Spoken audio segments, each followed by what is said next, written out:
citizen. Mwanafunzi wa mwisho kwenye mkasa wa moto wa shule ya wasichana ya utumishi kwa nyumbani kwao eneo la Ruai hapa Nairobi. Neema Wairimu Murigi aliyekuwa mwanafunzi wa kidato cha 4 alipewa mkono wa buriani kwenye hafla ya mazishi yaliyojaa huzuni na majonzi tele. Wazazi, dada zake na wanafunzi wenzake waliohudhuria wakishindwa kujizuia walipokuwa wakitoa heshima zao za mwisho.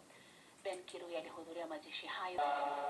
Safari ya mwisho ya Neema Wairimu Murigi, mwanafunzi wa kidato cha 4, ilianzia kanisa la St. Peter's Ruai hapa Nairobi.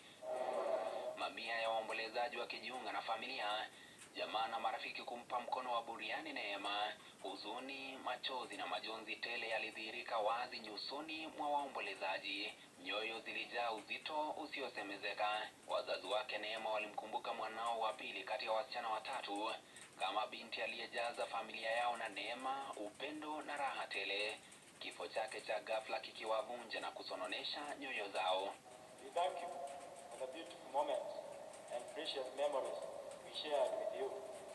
Though time with us feels too short, the love and joy you brought into our family will remain with us forever.